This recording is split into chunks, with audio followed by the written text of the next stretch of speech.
United States Navy, the floating ports of America's first line of defense.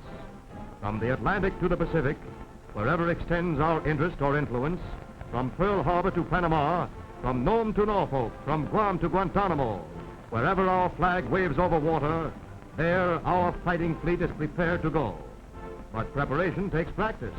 So periodically, the various units of our naval forces engage in tactical maneuvers. Designed to accustom crew and craft to any emergency, these exercises simulate actual combat conditions.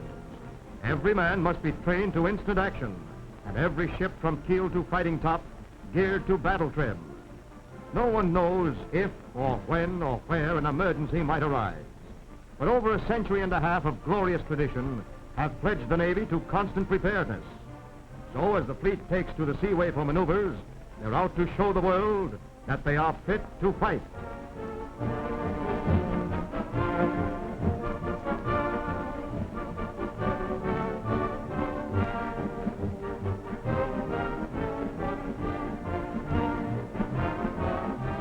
En route to the war games, the fleet is in battle order. In the vanguard, the destroyers, sleek, swift, relentless, keep watch for submarines or enemy service craft. As advanced scouts or convoy vessels, it is their duty to act as feelers for the fleet, the backbone of which has always been the battleship. America's super dreadnoughts, a gray iron bulwark for defense of our homeland.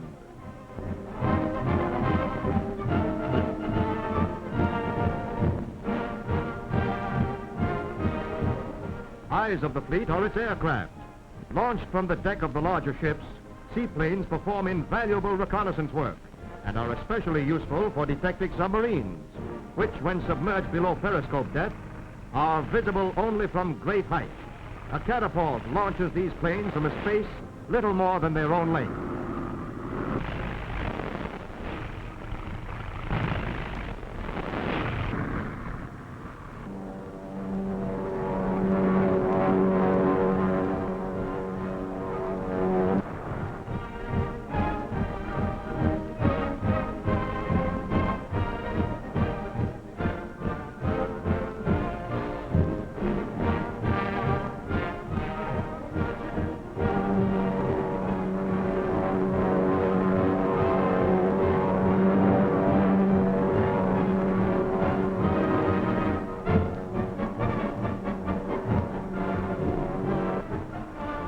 Washing their bows with white water, the destroyers plow ahead to contact the mythical foe.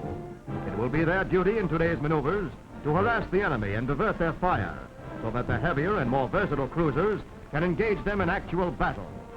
They must pave the way for the arrival of slower ships with superior armor and firepower. The destroyers are the shock troops of the sea. On they steam. A pencil mark on the Admiral's chart marks their destination. But American science and seamanship makes the difference between sailing on paper and on water.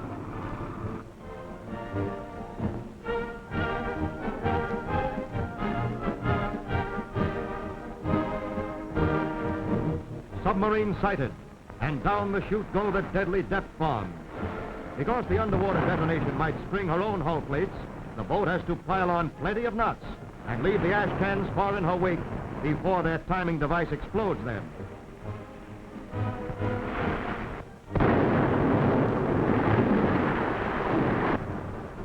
But 0 hour approaches. From every quarter of the battle area, America's fighting craft prepare for action. Here, textbook strategy will be put to the test. On the bridge, every officer waits for the signal that will throw him into action. Radio communication is silenced to prevent the interception of messages. And up the halyard through the yardarm flutters the flag signal that starts the exercise. A few square yards of bunting have set into action the most complicated mechanism ever devised by man. The commander of each ship has previously been acquainted with his position in the battle order. His speed and course have been carefully plotted in advance. Here is no place for the reckless tactics of a privateer. Hollywood heroics would make these scientifically planned maneuvers nothing but a futile and expensive excursion trip. Indeed, any deviation from orders might mean disaster, for the battle honors are slight to the ship caught in crossfire or collision. But whether a ship is allowed in the thick of action or not, officers and personnel are getting the vital exercise that marks the difference between a sailor and a man-of-warsman. There is an air of tenseness aboard every vessel as the intermittent shutters of powerful searchlights dot and dash last-minute orders.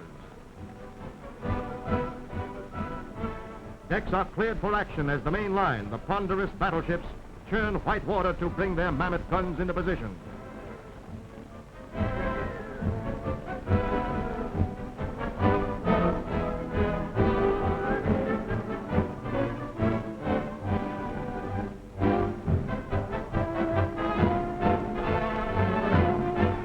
Zero hour, and the call to general quarters.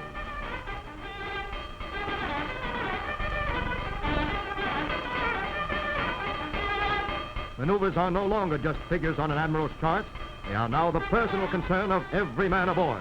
On the double from every part of the ship, they scramble to their battle stations. To their turrets go the men who win battles, while special details trim the ship and get it in firing order.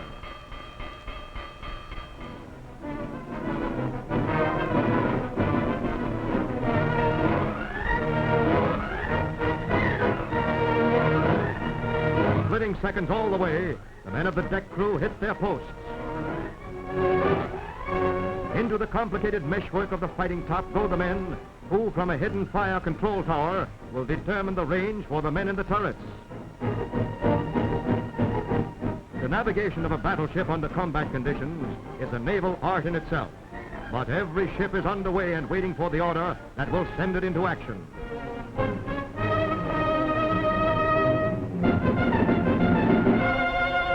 This is what every man in the fleet has been waiting for. Far below decks in the magazine, bags of powder are loaded onto the hoists.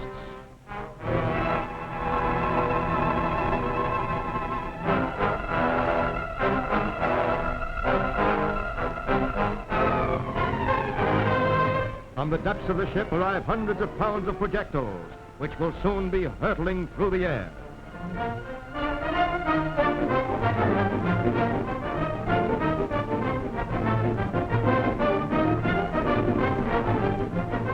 With precision born of rigid training, the turret crew loads its guns. The range is found, checked with the speed of the wind and the ship, and the signal is, commence firing.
Battle is over.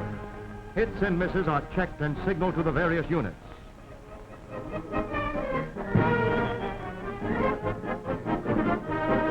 Fleet maneuvers, the safety of a nation put to the test. Today's exercises may have marked a page in that nation's history. What went on in these waters is more than merely lecture matter for Annapolis classrooms. It is the exercise that keeps supple the muscles of a mighty arm.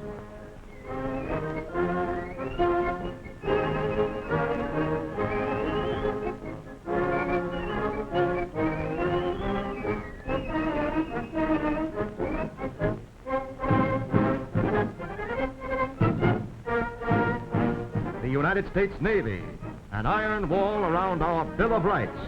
From San Juan to San Diego, from Maine to Mindanao, from Ketchikan to Key West, wherever stars fly with stripes over water, there is an outpost of America's first line of defense.